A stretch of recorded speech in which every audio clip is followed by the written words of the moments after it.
Okay, so let's just jump right into this massive cosmic question. What would actually happen if our sun just exploded tomorrow?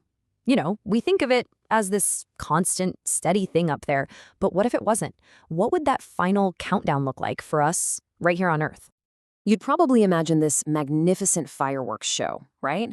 A spectacular sky-filling explosion, the ultimate grand finale. I mean, the word supernova itself just sounds like the most incredible thing you could ever see. But the reality, it's a lot weirder than that. And way more silent. See, the end wouldn't come with some big, dazzling flash.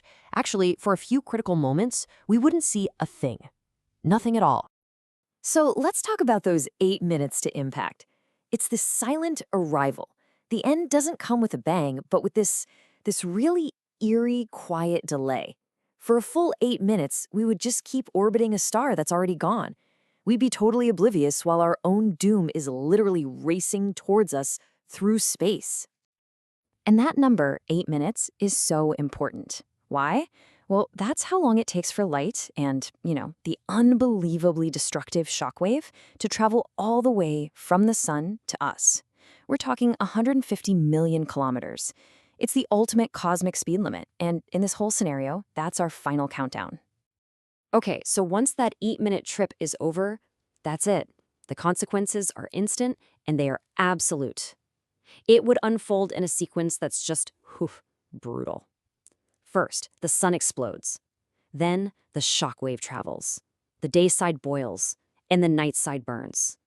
So here's the crazy part. The shockwave wouldn't actually shatter the planet into a million pieces. Instead, it creates two totally different but equally deadly hellscapes.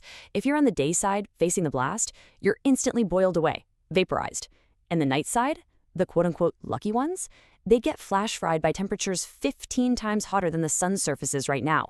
We're talking heat so intense it would literally scorch the rocks. And if you think that's bad, the aftermath is somehow just as terrifying. See, the sun's massive gravity is the glue that holds our entire solar system together. Without it, poof, Earth is cut loose. It becomes a rogue planet, totally untethered, just hurtling off into the blackness of space in permanent, total darkness. So now we're a world gone dark, right? Our main heater is gone. That insane scorching heat from the blast would fade pretty fast. And what comes next is just a catastrophic deep freeze.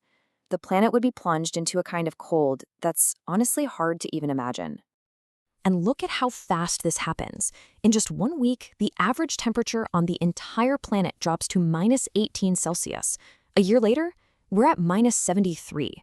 That's colder than the coldest day ever recorded in Antarctica. The oceans start to freeze over. And get this, after about 1,000 years, the atmosphere itself, it freezes solid and just collapses onto the surface. Okay, but what if we knew it was coming? I mean, is there any way humanity could survive this? Is there some last hope, a refuge somewhere on this frozen rock flying through the dark? I mean, on the surface, no chance. At -73 Celsius, it's colder than anything we experience today. Nothing, and I mean nothing, could survive up there. But just a little ways underground, the story completely changes. You've got geothermal heat, right, from the Earth's core, and that keeps the ground at this surprisingly livable temperature. We're talking a pretty comfortable 17 degrees Celsius. So that's it. That's the strategy. Our only shot would be to completely abandon the surface. If we had enough time to prepare, we could literally move civilization underground into these huge bunkers. We could build a whole new world down there, using the planet's own heat to keep us alive. Okay, deep breath. Now for the good news. This whole thing, it's just a thought experiment. It's fascinating to think about, but thankfully, our sun is not the kind of star that goes supernova. The real story of its end is way less dramatic and way, way further off in the future. So here's what's actually going to happen. It's a long, slow process. Right now, our sun is stable. It's got about 5 billion years of fuel left. Then it's going to swell up into a red giant. After that, it'll shed its outer layers and shrink down into what's called a white dwarf, basically the cooling corpse of a star that'll keep faintly glowing for billions more years. And here's the beautiful part. From the death of our star, you get new creation. All that stuff, the sun's outer layers, it doesn't just vanish. It gets blown out into the cosmos, recycling itself, and becoming the raw material, the stardust, for new stars and new planets to form. So yeah, the end of our solar system isn't necessarily the end. It's potentially the beginning of something else. Like the quote says, maybe leaving room for a new star to take its place. It's this amazing cosmic cycle. And that leaves us with one last really fascinating thought to chew on. 5 billion years. That's an almost unimaginable amount of time. If humanity still exists by then, where will we even be? We almost certainly won't be living here on Earth. So where will our home be then?